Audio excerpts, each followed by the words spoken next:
Today I'm talking about Lady Mechanika Volume 1. Not sure exactly how to pronounce Benitez and Steyerwald. The art is fantastic throughout the book, especially the compilation of covers, so highly recommend it if you're into steampunk, Victorian era, anything like that.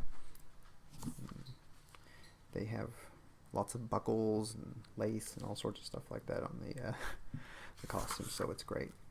We're introduced to our character, and we don't really know much about her, other than she has mechanical limbs. All four have been replaced, and she has red eyes, so I assume those are mechanical as well. And we're open to her hunting a beast, and she fights the beast, and then discovers that it can talk, and that it appears to be maybe perhaps like her, where it was made. The beast even says that he remembers her, or she. We don't actually know if it's a boy or a girl, I don't think. But then the beast is shot by other people intruding on her scene. Someone named, I guess, Blackwell? I think that was the person's name. Yeah, Blackpool, rather. And she takes out the men that they came hunting with and injures Blackpool as well severely as a warning, but doesn't kill him. In the next chapter or section, we're presented with a mechanical armed limbed girl with like talons basically for hands, and she's being chased. And there's a red-headed girl as well chasing after her that seems to be in command of the troops chasing the fleeing girl down. She appears to be dead when she's found in town, but it's obviously not clear exactly what her state is. We go back to Lady Mechanika. She is calling on a friend. The friend has a child, a girl, who does not believe that Lady Mechanika is Lady Mechanika. It's a kind of a running subplot throughout the book, which is a little bit humorous because she humors the child throughout her efforts to show that she is not Lady Mechanika. She goes hunting to find the body of the dead girl that was fleeing. And it is taken away, though, the girl, by someone else.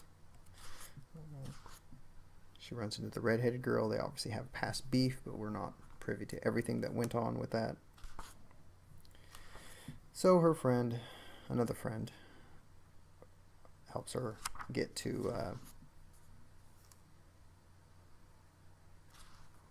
circus, where they believe that they have information, a clue they found earlier, or she found, that she may have belonged to the circus. So they're questioning them, and that also goes awry. And this is kind of fun because the circus scene does allow for a lot more color and a lot more interesting visuals. There's a monkey and a tiger as well, which is, some parts of it don't exactly make a lot of sense because or not a tiger, I guess it's a lion, a black panther, comes after her, and she tries to shoot it with her gun, but they've already taken the bullets out of the gun, and they use that as something against her.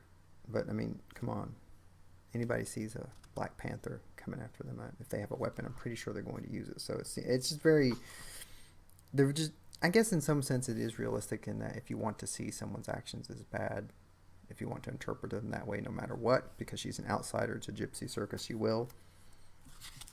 But eventually the actual people in charge of the circus show up, and they talk a little bit more and find that she was part of the circus indeed. In fact, she was that guy that was first haranguing her in the circus, her daughter.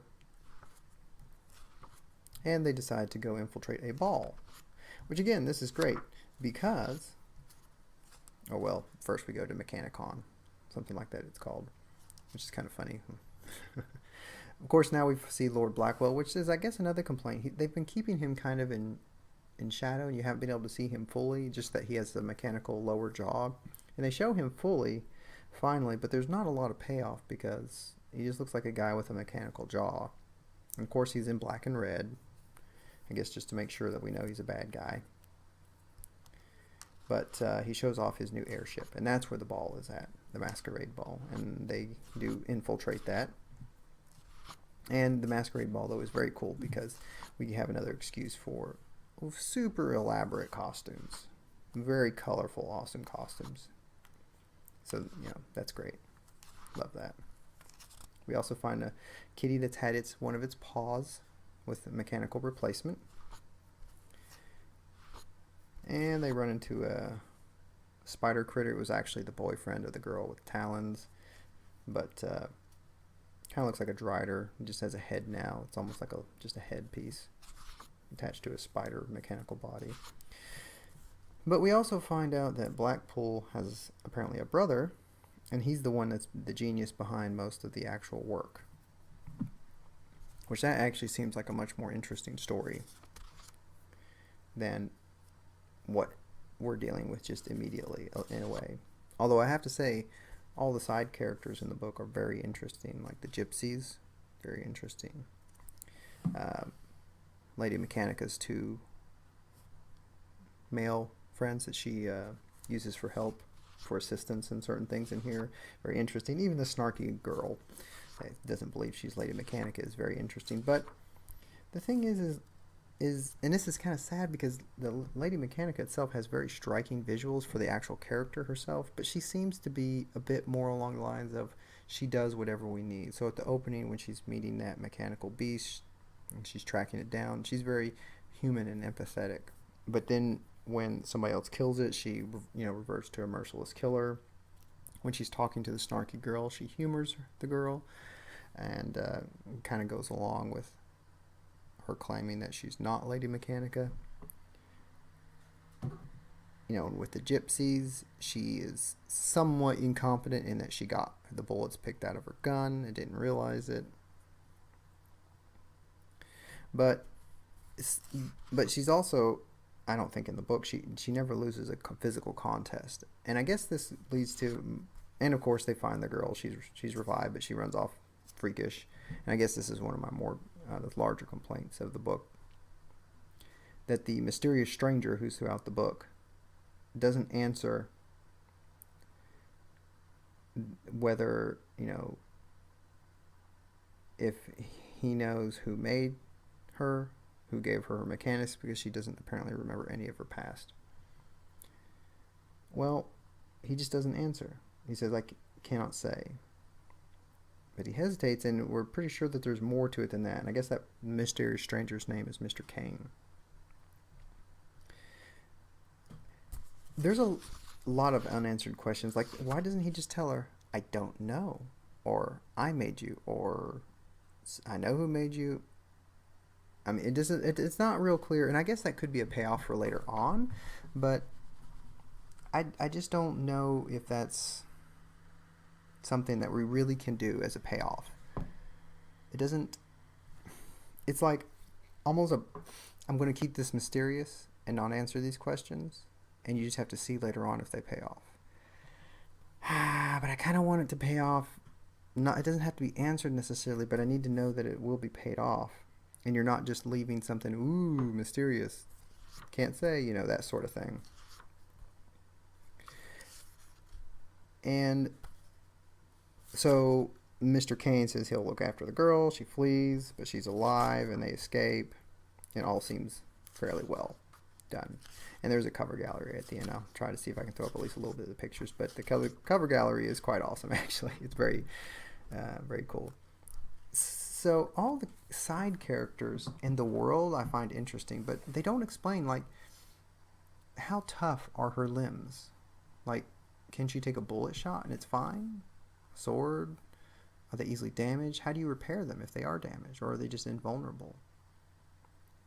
How strong are they? I mean, they're attached to her physical, actually meat body. So, I mean, I guess there isn't some sort of upper limit on the strength, because it'll, the arm, no matter if you pick up so much, it'll just rip out of the socket. But, the eyes, do they have any special qualities? Have her reflexes been enhanced? One of the side points I just thought about while looking at this is, legs account for a lot of our body mass. And if she has mechanical limbs, where do they get the energy from? Like, what powers them? Is it just food?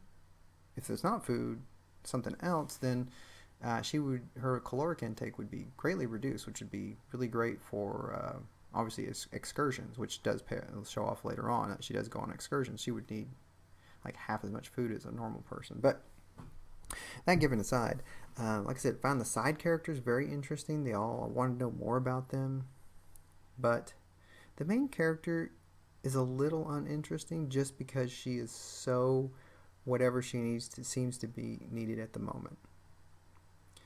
And I would say this book is well worth its price though for the art alone. I mean, definitely 100% worth it.